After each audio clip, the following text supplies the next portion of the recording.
Hey, how's it going? Hey, good man. How are you? Not bad, not bad. Um, a lot of things going on at the moment in the world of work, and it's just recently got me thinking about whether or not we are having to choose between progressing in our career and whether or not we want to commute to the office, the physical office, that is. Yeah, I feel that. Well, do I? I think so. Let's talk about it.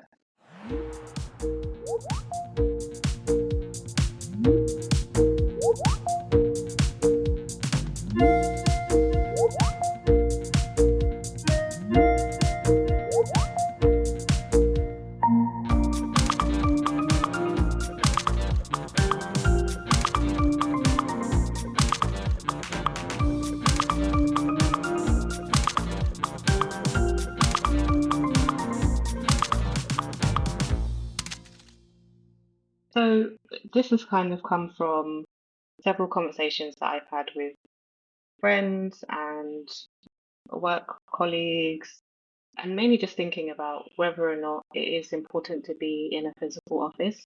And I know it's so highly dependent on what it is that you do as your main career, but it does seem that we're giving out information to younger people that tells them that there is a lot that they're losing out from or losing out on if they don't go into a physical office, and it's almost as though they do have to choose.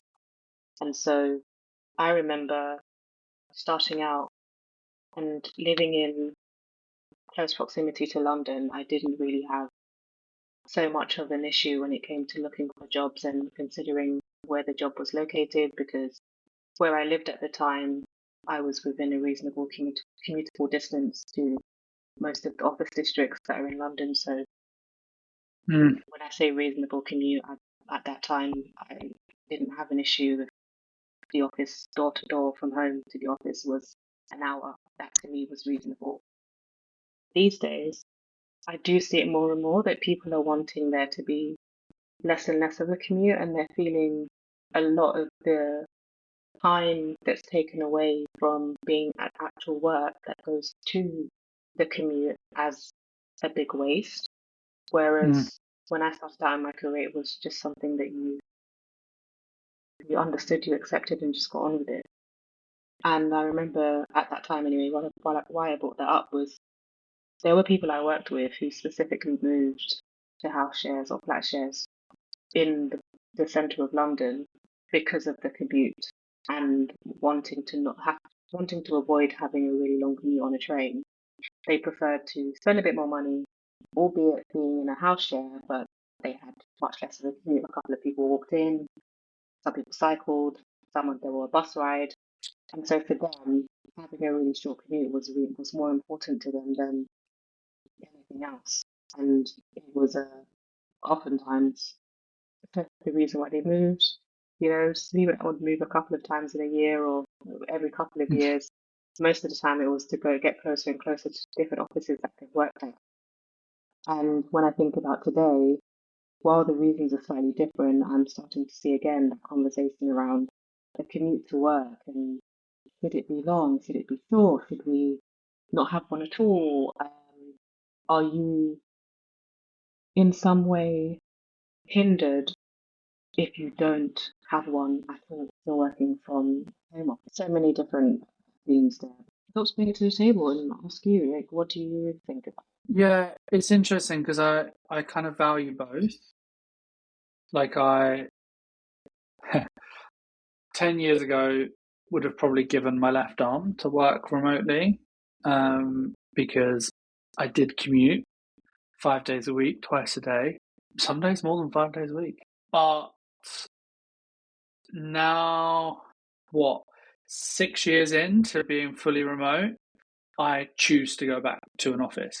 It's not my office, my co-work, like wherever I can find a desk, or sometimes it's just a cafe, sometimes it's, uh, a well-known brand of co-working space that offers free coffee and alcohol on site. And I think there is I feel for me I don't have uh, dependents, so I am not worried about being home for the school run or the pickup or to change parent or whatever the circumstance. I think for a lot of people about being in a particular place. Um, I mean, even when I do dabble in co-working and in being in an office, I often commute outside of commuter rush hour because Yes. it's not enjoyable. Um, I'm also very particular on where I will commute to because it's got to be on the Elizabeth line if I'm in London because I refuse to get any other tube unless it's the Overground um, or whatever the names are now for the Orange line. Um, so like I'm quite particular in where I can and do go to work, but I've also I guess I feel like I've sort of worked to earn that level of flexibility. I would never have dreamt, 10, 15 years ago to be able to ask or even contemplate that that was an option. But things have changed. We've workplaces have gone through a monumental shift in the last, 6 years since COVID, because there was a 2 year window essentially where we didn't have a choice. Um, I think it is. I think it's very. It depends. I think of individual circumstance. Depends on industry, role, and probably where you work in the country. Because we've always had commuter districts. If you look at the green belt around London, the commuter towns, people commuted from them and have done for decades. Um, the problem is that the balance of I think it was always a bit of a trade-off. A commuter town was generally a bit cheaper to live, but then you would obviously sacrifice a bit of your time because you'd have to travel.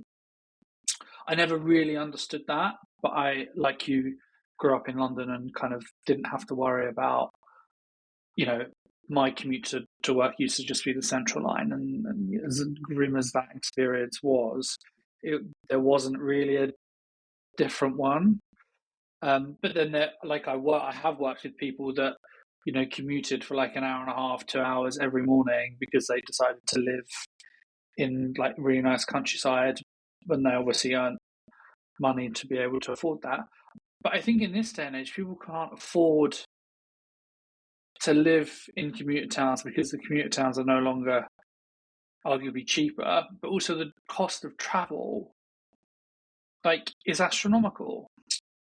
Yeah, but then I also feel like I think in this sort of ever evolved world of work, I think being in person should be about companies realizing what they can give people when they are together. I think just getting loads of people to sit together all day and do the thing that they could do anywhere, so that Sandra can ask you how your weekend was over a cup of tea. That's not necessarily like any more productive or good value for the business. But yeah, I think for me, like, I lead a displaced and remote team, but we try to see each other sort of in a work environment, but also informally at least once a quarter. Um, I will see people in between that, sort of in face as and when. That kind of works for the business that I'm running, but it's not I wouldn't apply that to every instance, and it works for us, but it might not work somewhere else. But I think people compare apples and oranges. It's really, really difficult. You might be I don't know, a doctor or a nurse, and if you work within a clinical environment, you're going to be commuting, and you kind of know that you're signing up for that. If you are a, you know, web engineer or a developer of some description, being required to be in one fixed place probably isn't what you signed up for. But I don't know. I think it's very different across sectors and roles. What I would say, I think, like if you are leading or managing people, The rules kind of got to be the same. If you're asking people to come back to the office, then you need to kind of be there first. You kind of have to set the right precedent. That you've got to set the expectation of I'm doing it. If I can do it, you can do it. Because I think there's a heap of like benefits to being in person, but there's a heap of benefits for people being remote. Yeah, I find that whenever I approach this conversation, I've got to be sensitive of two things. One is depending on your career or your job role, this conversation is completely questioned for you. Yeah, It's not something that you would consider or you enable. I do think under that same umbrella, though, you gave the doctor example, there are opportunities to doctors now that wouldn't have been there previously because of being able to do certain things remotely. So, as an example, through private healthcare insurance, you can have a remote GP on demand, and that possibly wouldn't have been the way that that service was provisioned in the past. You probably would have to have gone to wherever that private clinic was in mm. person, and associated costs of getting there on top of whatever it would cost you for whether it's the diagnosis, medication, or whatever else. Right? So, as a doctor, if you wanted to, or were open to additional services that you provide, perhaps you could sign up to one of these remote GP platforms, and then now that's an extra stream of income for you. And you could do that from anywhere, right? But generally, as we were saying before, there are lots of people whose jobs just don't give them this as an option, and so this conversation isn't relevant to them, and they would see people who are having this conversation as being in a privileged position because they're in a position where they can even have the conversation to start with, right? But Yeah, one of the things, the second thing that I think I need to be sensitive of when I talk about this is there are some factors at play here that aren't necessarily through your own doing or any immediate choices that you've made to be in the position. So one is your pre-existing income or your social status. That also does include things like where it is that you live, like you said, your ability to supplement your income through, let's say you need to get a season ticket for the rail, or you're able to drive, and so you've got a car that you're maintaining. Your work doesn't directly pay you to drive that car or contribute to any of your mileage, but you have that income so you don't necessarily feel it as much, right? So there's that aspect of the considerations that people may put in place mm. before they are thinking about whether or not a commute is convenient to them or even feasible. Those are two things. So if we put those two to the side, we're aware that those are factors that come into play. But if for the purpose of this conversation, we put that to the side, right? What I think is important for some people to understand, especially if you're in your early career, sadly, I know it shouldn't necessarily be that way, but the truth is most of these big corporate companies are still being run by people who have a very old school mindset and attitude towards work. And if you want to play the game, one of the ways that you do play that game is to be seen. And if you're going into the office 5 days, then sadly is a case of they will probably pick you for something over the person that they barely see or they only see in a box on the screen on the TV because they dialed into the meeting. So if you're really early on in your career, that green field stage, if you Mm. it makes a lot of sense for you if you have the ability to do so, to go into the office as much as possible. And again, I know that's a bit of a place of privilege, but there's something that you said that really reminded me that it is just a fact that most of the people who are in the position now where they're able to work from wherever is because they've put in that work beforehand to get to that stage to be able to say to a Mm. company, okay, look, I know you really want to hire me, or you really want me to work with you on this project, or you really want me to support X, Y, and Z. But these are my conditions, and my conditions are that I need to be able to work from anywhere, and you can't mandate me to work in any of your offices. You've got that position now. Your reputation precedes you. People know that you deliver. People know that you do good work. So you are able to do that, right? But for someone who's just starting out, they don't know you. And when it comes to that job title, they can fling out a new job ad and they will have hundreds of people apply for that role. So Mm. the sad truth is a lot of the time they can replace you very quickly. We spoke, was it last week or the week before, about the fact that loads of people are going to uni now, which means loads of people are getting a degree, which means loads of people are going to be competing with you for the same job. What would be those differentiators? Yeah, there are the things that contribute to someone's profile looking good as a candidate, but the same type of concept exists for jobs once you get into the job market. Is Mm. there are people who are going to go into that office because they see the value in doing so and the things that you can experience when you do that. So that's the thing that I kind of double with is I don't really like to say it, but it's just the truth that if you're very early on in your career, you somewhat don't necessarily have Well, you don't have the skills, right? Your first maybe skills and chunk of your experience. career is about learning, right? You spend the first 6 months unlearning what you've been taught at university and relearning how to operate in an environment. And you have to, you've got to earn. Yeah, you do have to earn it. And I think that there's a bit of a generational shift. Yes, lots has changed, and the nature, and I mean, even the office itself, the whole domain has changed. But ultimately, if you're a grad or you're entering the workplace for the first time, a company is taking a punt on you because you have got good grades and it looks like you've worked hard. But that doesn't necessarily mean you're going to be good at what you're hired to do. And for them to be like, yeah, just go off and do it. And, on a Wednesday afternoon, you're playing paddle instead of doing whatever your job is. I think there is a huge hang up on the labor market is time in exchange for payment. You Yeah, don't necessarily, it's not about giving a company your skill set. It's about giving the company your time, and you generate more money as you add more skills because your time becomes more valuable. Um, but yeah, I think you are right in the sense that if you're starting out, um, yeah, I just don't feel like you'd learn the same not being in an environment, overhearing conversations or getting involved in stuff.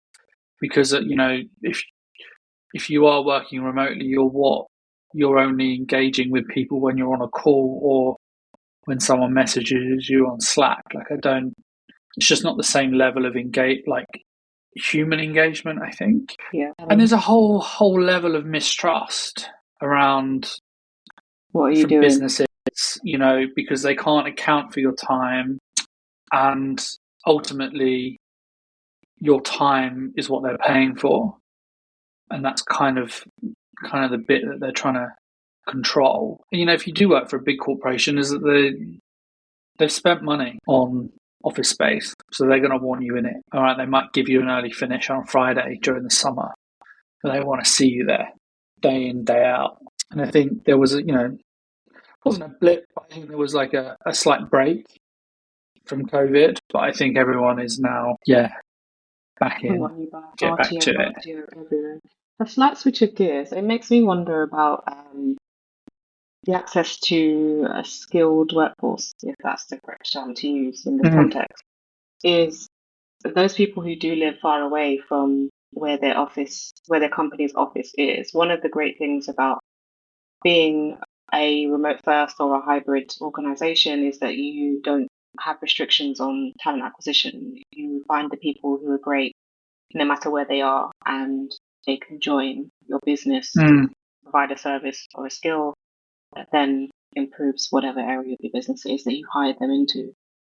And I wonder if there's then are we introducing or reintroducing rather a new type of opportunity gap in that if you live far away and for whatever different circumstances you are unable to move closer, you've then lost out on an opportunity to further yourself and further your career. So you're almost being forced to be able to commute. You could also think country to country, people migrating for jobs. Generally, you do have, within in country anyway, you do have limits that are placed on you. Yeah, it's interesting because I suppose top flight business, international organizations move people regardless, right? People are moved from office to here. You're going to be here for 9 months or a year, or we want you in Hong Kong or Vietnam or wherever, and it will be good for your next progression. Okay, great. But Yeah. I suppose there is an expectation in that, because that's the sort of industry that you've joined, and that's the expectation that's set. And if you don't want to do it, there are 20 other people that are chomping at the bit. So we'll just give them the offer. But they'll also pay for it, Rich. That's the thing. If you Yeah, live in a country or a faraway city, they would often give you yeah, some moving budget, and that is but for your property, yeah, um, for your travel, all of those things. They provide you with the financial support to do that. It's slightly different. yeah. I mean, we do it in healthcare as well. I mean, like, the UK, we take on a lot of overseas nurses. It's a big business, and they're at the other end of that kind of pay scale. Mm. Um, they help with setup fees and get people, moving and in the right places. But then after a while, they're kind of cut loose, and it's, your NHS salary can pay for it. And I think it is sort of. I think there is a real, and I guess that's the sort of where the sort of borderless workforce has really taken off in the last 6 years, because it's not, it hasn't necessarily stopped people, but I think now that businesses want to go back to, I mean, if you're a big business, your brick and mortar business will always prioritize people from within. But I suppose if you're, I suppose there's a lot of the case of sort of getting development work done, design work done. A lot of agencies use designers and engineers in Eastern Europe still, because the day rate is effectively cheaper, but the work, or the standard of work, is exceptionally high, if not better than what you find in London these days. But I think those industries, that sort of sector, are well established as not being in person, and therefore the pressure isn't quite the same. That kind of comes back down to like a industry specific. Yeah, and you've just got me thinking now as well about. I wonder if this will then potentially move being headquartered in the major cities, and now got them back to considering other towns. I cannot remember for the life of me which country it was that I was reading about, who is looking at asking or incentivizing businesses to move from their capital city out into some Mm. of the towns, so that now that then provides opportunity for investment in those towns. And when I think of investment in that respect, I think of it two ways. So one is, will those companies now invest in, let's say, the local polytechnic or the local schools, and then incentivizing the kid go on whatever training course that that company is putting together, Mm. with the knowledge that they would then join your company for X amount of years. So there's a way of driving growth in that sense. And then you can still have people going into the office because they live right in the same town that the company is in, right? Because the main thing is the time and the cost. One of Mm. the issues is why people aren't commuting as much. And I then, guess it's the. Oh, sorry, you go.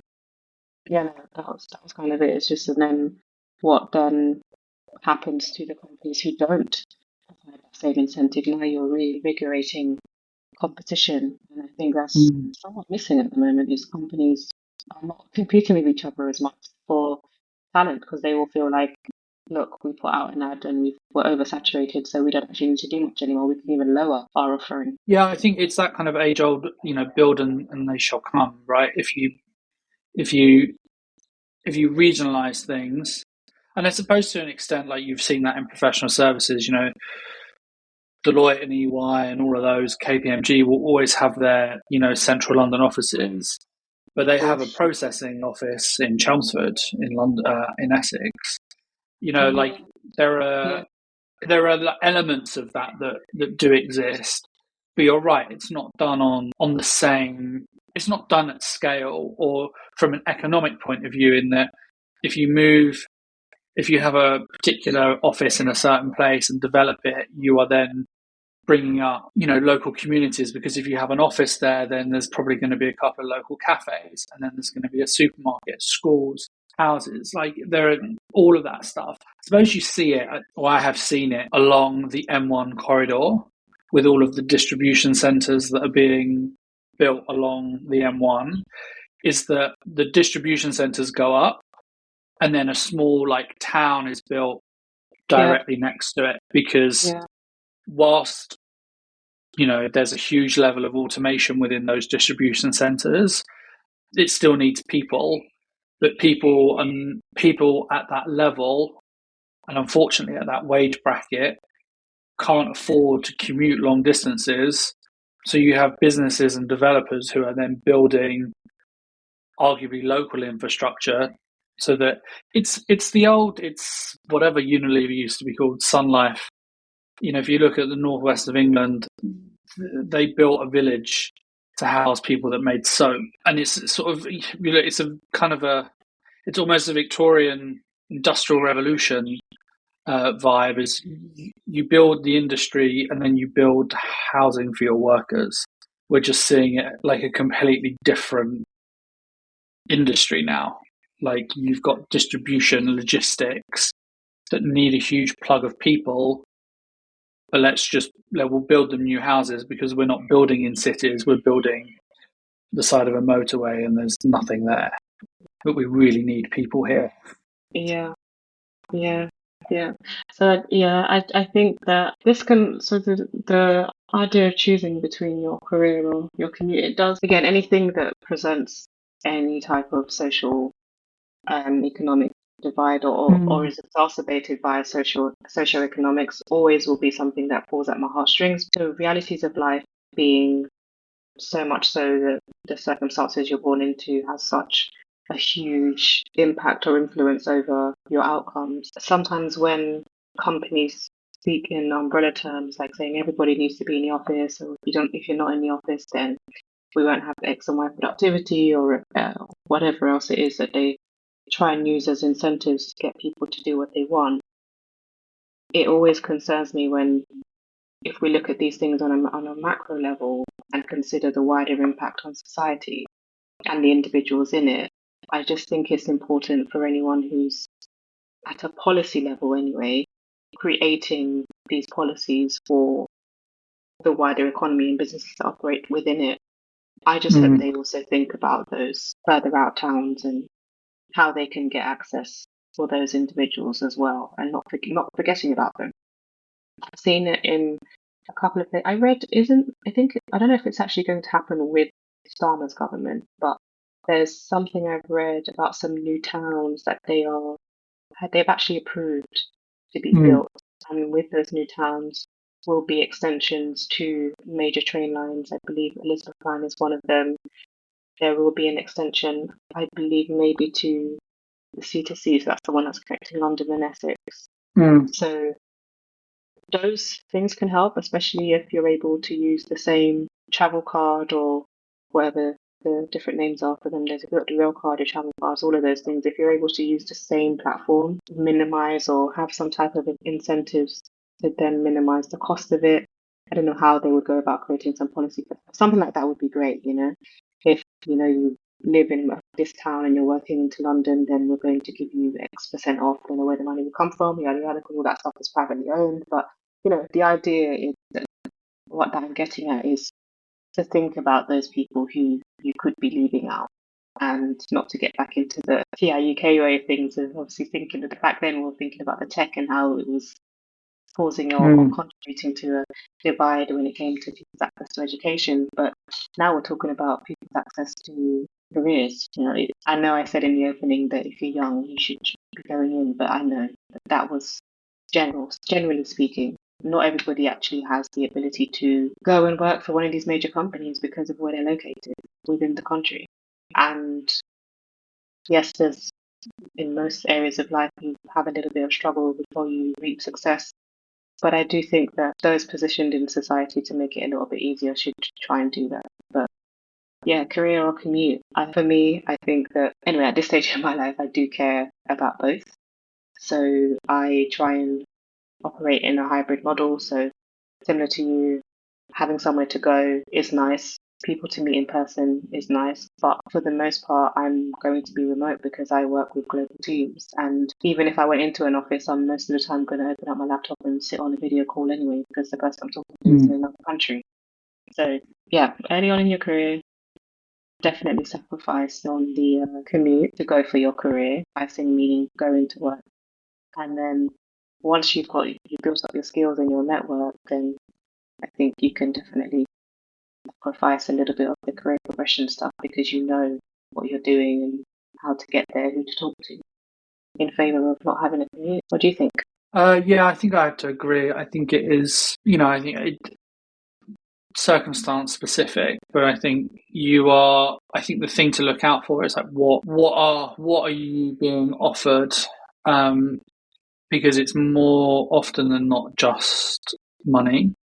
Yes, you will get money, but then it's about the other things you can take from the opportunity. I probably wouldn't advocate for someone to move or have a shorter commute if you're going to be doing something that you could do locally, because there's probably not much in it. If you're going to work in a supermarket near home, or if you want to teach, can you teach closer to home? It's not always the case because many of the job applications are geographical. But yeah, I think you kind of have to. Yeah, I think you do have to sacrifice on the commute at the beginning. And who knows,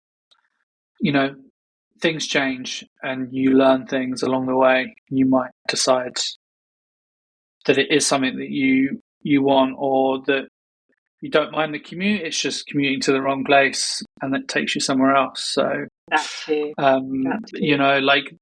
I think if you're entering the world of work, you've got a good 8 years of understanding, or trying to understand, learn, develop, and grow before you need to worry, really. But each to their own.